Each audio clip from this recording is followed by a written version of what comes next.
Welcome to M&M Sports Podcast number 74. Of course, we're going to jump into Nebraska basketball. Brian, is the sky falling? I mean, the previous four losses were all very close, competitive games. Was this disappointing? This UCLA lost by 20 points? Sure it was, but as you've heard me say before, law of averages, they were due to get smoked in a game, and this was the game. I think it happens to almost every team out there at least once. My question is still, Eric, our offense has not clicked for what I feel like for about 3 weeks now. Yeah. We really need to figure out what's going on there. We just don't seem as fluid as we had been. They scored 87 against Penn State on February 21st. That was their last offensive outburst. Yep. And yeah, they're not as fluent right now on the offensive end of things. That's very evident. They need to get back to doing what they were doing. That's being more of a cohesive unit, sharing the ball, moving the ball, helping teammate, find a better shot. I think my biggest question mark at this point of the season is Rank Mast. His production, I feel like, has really dipped. Still going back to since he was sick, had that illness. I just don't feel like he is the same player as he was but before that time. Do you think it's a physical thing? Do you think it's a mental thing? I'm worried it's physical. Okay. I'm worried that I watching part of that UCLA game the other night. I didn't watch it all. It was late. I was tired. I did as much as I could, but he just that thought crept into my mind was, does he have something going on where he's not 100%? The coaches aren't going to tell us that. Sure. He's not going to tell us that, but I just don't feel like he's the same player that he was before. Yeah, I mean, I'll see glimpses from time to time, but yeah, overall, I hear what you're saying. Yep. I'm hoping he's just overthinking, thinking too much instead of just playing and reacting. I hope you're right. That's something that he can come out of. Yeah, I hope you're right. Our other guys, they're Sanford, Frager, they're gonna have off games, and they, a few of them happen to have off nights on the same night, and that's what's tough. That was bound to happen, and it happened against a pretty damn good UCLA team. It's not like this is a bad team. What was that? Their 20th win, I believe, sealed the deal as far as getting to the tournament. Absolutely, for them. Huge game for them. Yep. Yeah. So every loss has been against a quality opponent. Yep. You want them to be competitive. Of course, this was the one that wasn't. It happens. It does, and if this game is played again, I guarantee you it's not a 20-point game. Sure. But like you said, law of averages, it's due to happen eventually. Let's just hope that that's behind us now. The big focus right now turns to the Iowa Hawkeyes. Yep. You do not want to end the regular season not only with a loss, but with a 2-game losing streak. This is a game I feel like the Huskers need to go out and assert themselves early. And I think it's a statement game. I think this is a great way to go into that Big Ten tournament, putting the rest of the conference on notice that, hey, yeah, we've maybe struggled a bit down the stretch, but we're still the same Nebraska team that opened the year with double-digit wins in a row. I mean, this is the same team that is capable of going out there and knocking down 15 threes a night. Just watch out for these guys. Right. Yeah, it's weird how quickly Nebraska basketball fans got spoiled this year. Oh, for undefeated sure. For so long. Oh, we lose a couple and we're like, what's wrong? What's going on? Yeah. It's crazy how fast things can change. Yeah, we're still at the point where any one of us would just be thrilled at the beginning of the season if you told us we'd be sitting at this mark right now at this time of the season. Mm-hmm. But once we got to the points that we got to throughout the season, yeah, we've gotten spoiled for sure. What's that word? Expectations. Yeah. Expectations changed right away this year when all fans saw the potential and what they were capable of doing. Mm-hmm. Absolutely, and you also got to realize this team was on the West Coast for multiple days. We had the game against USC, and you stick around for a couple extra days, and you play UCLA. You know, you're out of your norm just a little bit. Maybe get caught up in the excitement that is the West Coast. Sure, possibly. I mean that's human nature for kids that age. There's plenty to distract you on the West Coast. Correct. Whereas in Lincoln, Nebraska, you're a little more limited. Fair. But that's no excuse. I want to say this was a tough Bruin team. That can be a tough place to play. If Nebraska were playing that game in Lincoln, we definitely probably come out with a lot more energy than what we had. It happens. Let's move on. Let's get Iowa. Let's focus on that Big Ten tournament. Sure. In Iowa, speaking of them, they happen to host Michigan this evening. So a big game for them. That's where their focus is right now. Hopefully Nebraska, with a little more prep time, maybe can gain a little bit of an advantage. Well, and they always have that thing in the back of their mind, that payback from the game a couple weeks ago in Iowa. That you know, anytime you lose to a rival team like the Hawkeyes, you want that opportunity to get that return game. Yes, you know, you have that day circled, regardless of whether we lost against UCLA. Whatever, that doesn't matter. This game has been circled for a while, and Iowa's going to give it we'll get their best effort. We got to just hope our effort's better. Exactly. And yeah, with the Big Ten tournament, you know, looming, you never know. You might get your rematch with UCLA. You might get a third crack at Iowa, yet to be determined as far as the tournament goes. Yeah, Nebraska's still in the running right now for that triple bye in the tournament, which is huge. Sure. The top 4 seeds get that, and they're currently right in that 3 to 4 seed. A win Sunday would guarantee that. So it's kind of the ball's in their court. Let's say that all we have to do is take care of business, and we get that triple bye, which puts us pretty dang deep into that tournament. And then at that point, it becomes, how far do you want to go in that tournament? Right.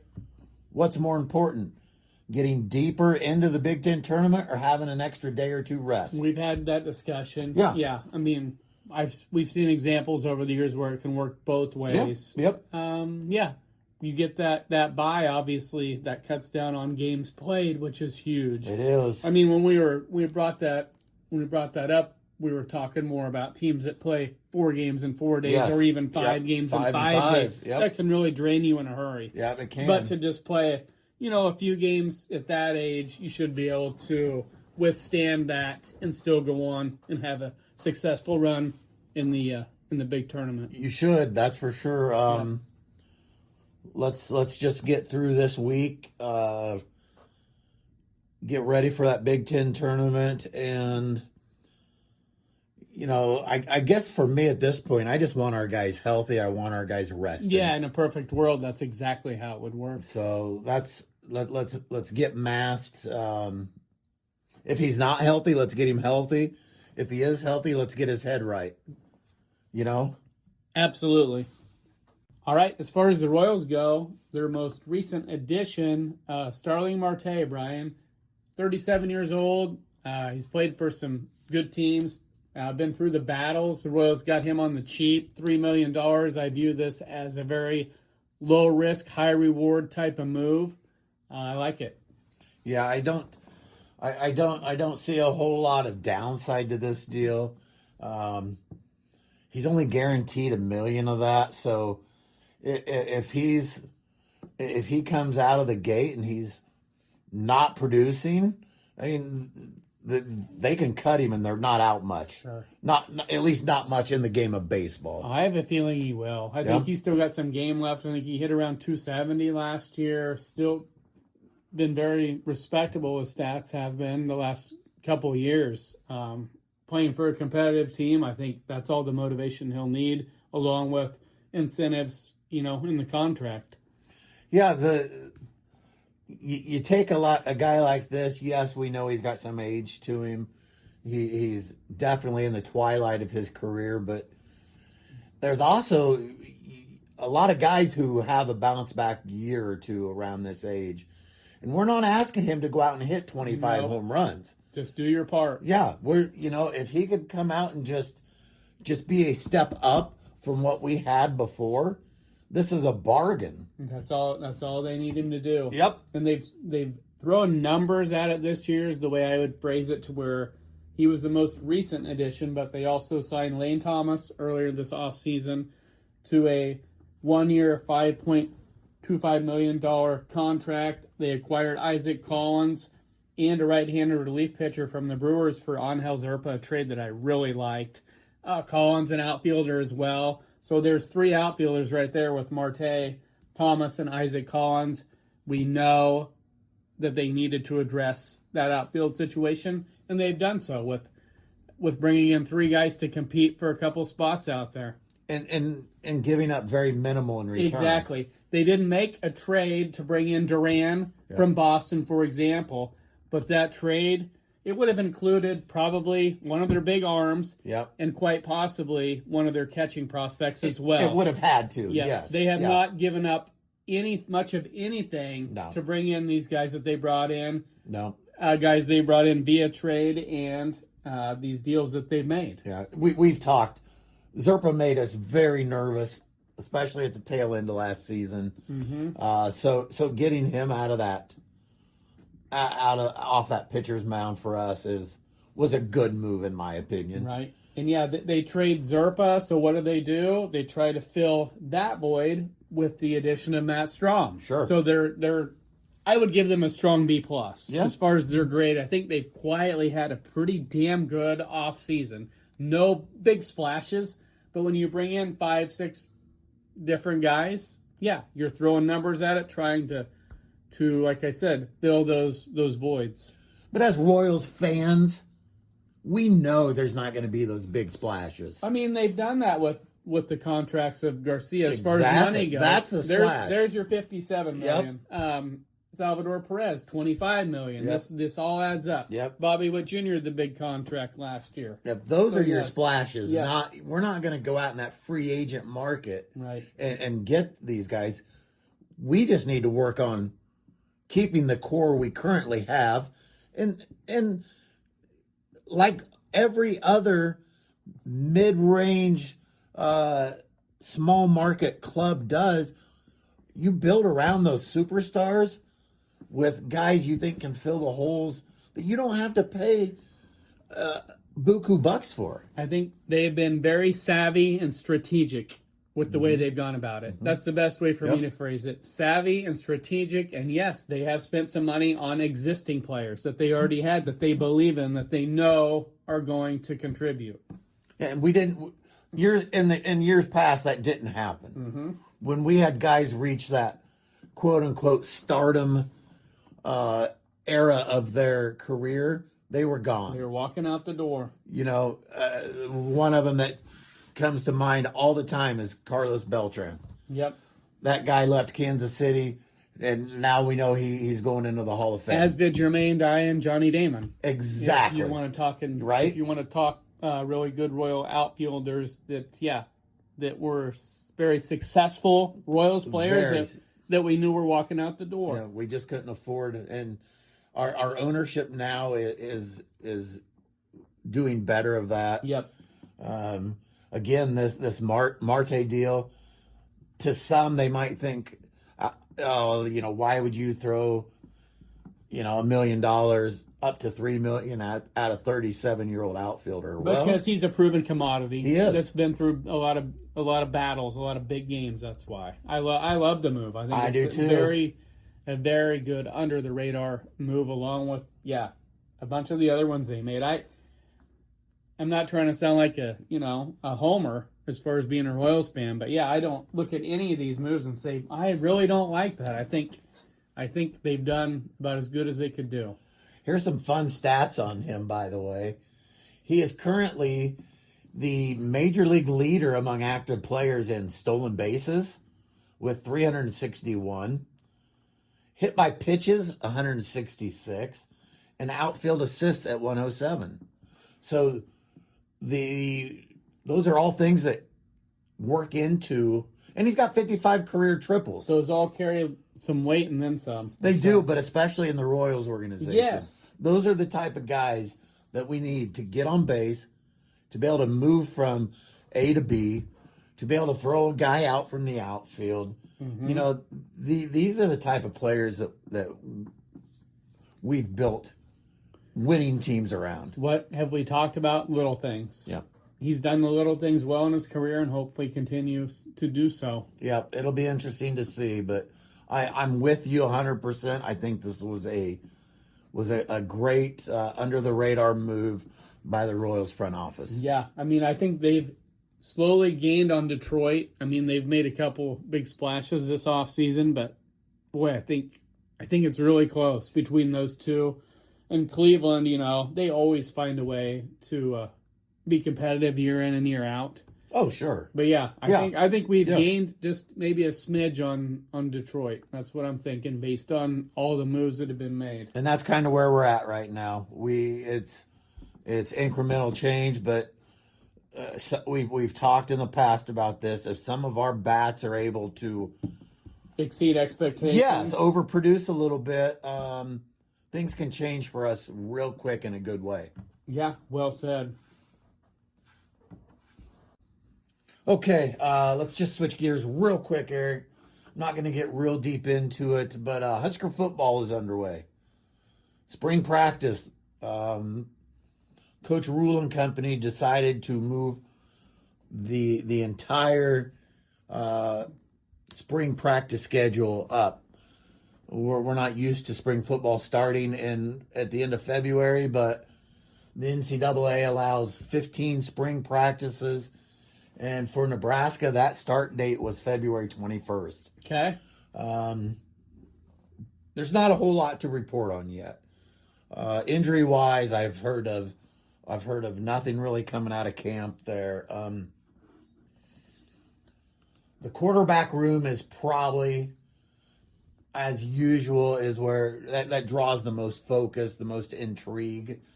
Obviously, Dylan Raiola is gone, moved on to Oregon. And we've talked. We're fine with that. That's great. It's a decision that kid made. I wish him luck with the Ducks, but I think we're going to be just fine. Right. Nebraska is trying to offset that loss by bringing in Anthony Calandria from UNLV. This kid had some pretty big numbers out there the past couple years. I think he's gonna enter fall camp as the number one quarterback. I believe that, and I think this kid's gonna offer something we haven't seen in a while. He's able to throw the ball, but he's gonna be able to tuck the ball and run too. That'd be nice. We know at times run with a purpose. Yeah, we know at times that Raiola. I mean, he looked like he was moving in slow motion, maybe stuck in quicksand out there. Not to say that kid will not have a successful NFL career, because that potential is still there. But that's not what was going to work for Nebraska. So now we have Calandria, we have TJ Lateef returning, which it'll be interesting to see what he's able to do. And Daniel Kalen's back in the mix. Right. You know, the Bellevue West product. Yeah, he was at Nebraska for a year, redshirted, never saw the field. Left for a season. I believe he went to Virginia. I could be wrong there. Came back, and he's ready to fight for a position. The more competition, the better. For sure. Every spot. For sure. And we all know this. So I look for a very solid battle in that quarterback room. I still question the coaches not going after a proven running back in the off season. However, who am I to say that one of these kids they have isn't capable of stepping up? Right. We saw it last year. We saw Emmett Johnson make that huge jump. He had finished the season before pretty solid the last couple games, but last year he took a major step forward. He did indeed. So I'm excited to see if maybe we have another one of those diamond in the roughs right now. But spring game, red and white game, we did not have the typical red and white game last year. Coach Rule kind of turned it into more of a game of different games he set up right for the players to compete in, different competitions. That's gone. He's going back to the spring game that will be played at Memorial Stadium on Saturday, March 28th at 11 a.m. Will it be the way we used to see it? I don't know. We may not see a full contact game. I don't know. We might. Yet to be determined, we'll say. But I think it's important to have that not only for the players but for the fans, and it's going to be good to get back to that. It gives the fans something to chew on, right, for the summer, let's say, because we'll see glimpses of guys in that spring game that look like they could be all conference next year. But by the time fall moves around, they don't even see the field. How much does it really mean? Yep. So it's more of a way to get the guys out there to get some contact, some scrimmage, and to just give the fans a glimpse of what is possible for next fall. Sure. So it's good to see it back. I look forward to diving a little deeper into this here in the next couple weeks, with basketball season starting to wind down. We can get back to on top of baseball. We can start working in a little bit more football again too. You bet. Okay, as far as baseball goes, Brian, let's just look through the Royals schedule, see what stands out as far as maybe some fun series throughout the course of the year. They start at Atlanta. That would be something that's interesting. That's never happened before. No. Little interleague action to start at the ATL, March 27th for the opener. Well, that's not far off. Right. Gosh darn. 3 in Atlanta. Then they get back to familiar ground when they come home and face the Twins. But continue on with some interleague series. After that, they host Milwaukee for 3. Brewers have been pretty solid for a while now. That should be a competitive series. Two teams that expect good things this year. Absolutely, for sure. Yeah. And then you get Cleveland, White Sox, Detroit, so definitely some familiarity there. Mm-hmm. Then they head to New York to take on the Yankees on April 17th for a 3-game set. We know things haven't gone well there in recent years. No, it would be really fun to see that trend reverse itself just a little bit. Wouldn't it? And then they go to Sacramento to play the A's. I believe they're still in Sacramento. I don't think that move to Vegas has happened Not yet. No, right. Not yet. And that series would be on the 28th of April. So that would be, at Sacramento. Definitely falls into the category of different, we'll say. The Sacramento A's. Right. Yeah. Enough said. Right. Weird. Then at St. Louis against the Cards on May 15th. So there's another interleague series of interest. They host the Yankees on May 25th for 3 games, a Monday, Tuesday, Wednesday set versus New York. Always a big draw. It is always a big draw, but it's always a Monday, Tuesday, Wednesday. Seems to be here recently. Seems to be. I don't know why that is, but yeah. Right. Continuing on with interleague at the Reds, starting on June 1st for 3 games. And I'm touching on interleague because that's where, the schedule obviously is different for every team. Sometimes you think you might gain a little bit one year, and Yep. other years you're thinking, boy, we're playing a more competitive interleague schedule than, say, another competitor in the American League. I just think those interleague games are always kind of fun. There's some intrigue there that just it's different. And another different right here at Washington, June 15th, 16th, and 17th. They don't play the Nationals every year. And then following that series, they host the Redbirds of St. Louis, June 18th, 19th, and 21st. Well, that's quirky. No game on Saturday.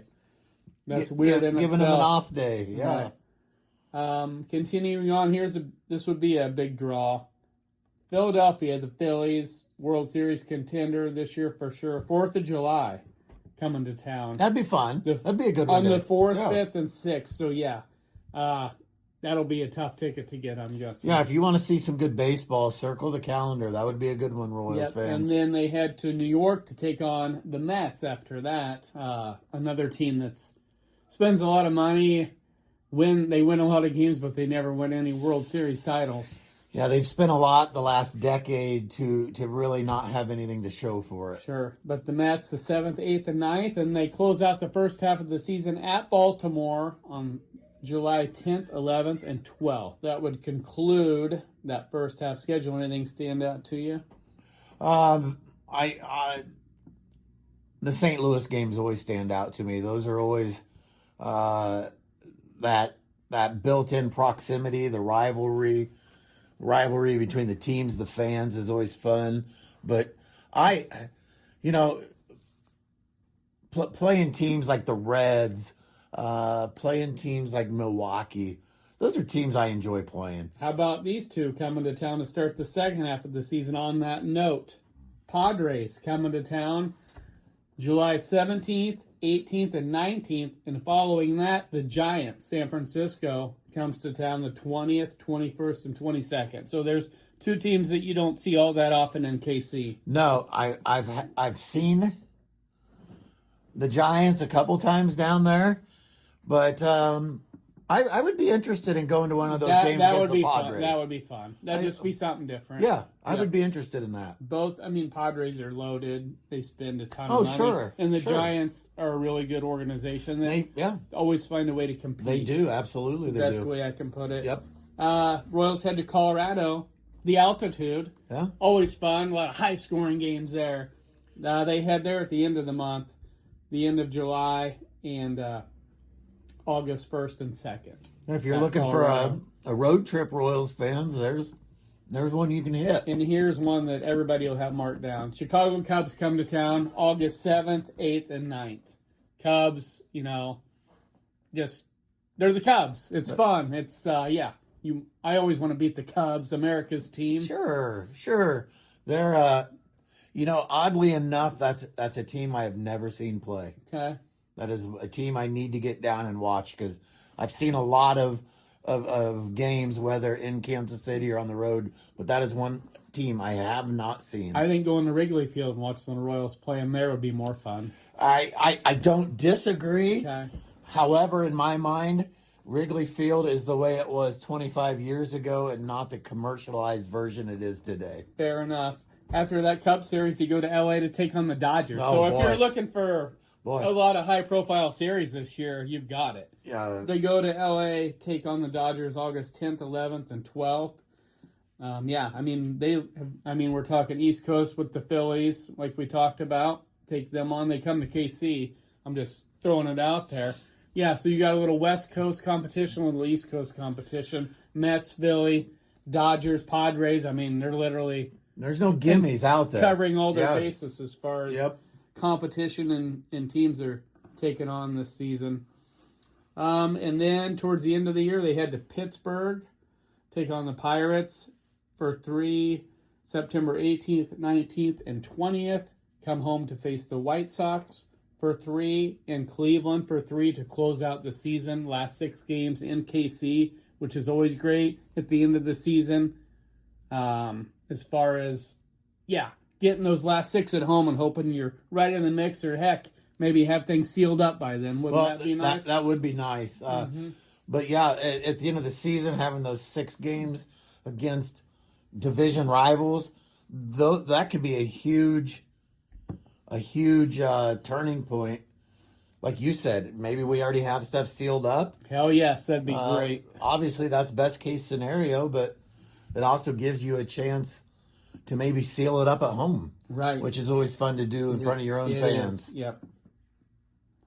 Anyway, you got a little preview of what the schedule has to offer this year, we'll say. A lot of good things to offer as far as I'm concerned. That's a fun schedule. That is a great schedule. It really is. If you are a baseball fan, there's not going to be a lot of teams that are not on the schedule that you would want to see them play. Yeah, this is the year if you want to see something different. Yep. There's a lot of different available. Hopefully different's good. Mm-hmm. Hopefully we that we can't. Yeah. We don't know. No, nobody knows, but it is fun and it is different, and it's something for fans to go and watch that they don't see on an every year basis. We'll say.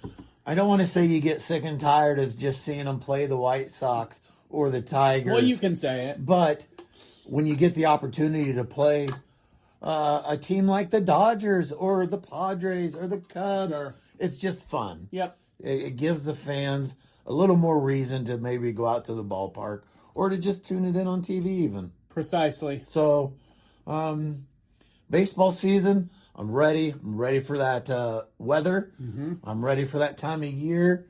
Basketball season, I'm not quite ready to wrap you up yet. I'm still excited about what could come for us. Yes. And football season, I'll be honest, it's just too damn early for that. I'm not in that mindset yet. Yep, fair enough. We'll be back next week. We should have some Big Ten conference news, maybe some seedings to throw out at you, some predictions there. Yeah, once we get the conference bracket, so to speak. Yep. Yeah, we'll have something to go off of. Yep, we'll have a little bit more there, and we'll try to have. I'll try to have a little bit more in-depth Husker football for you guys next week. I'll see what we can come up with. Sounds good. Have a great night.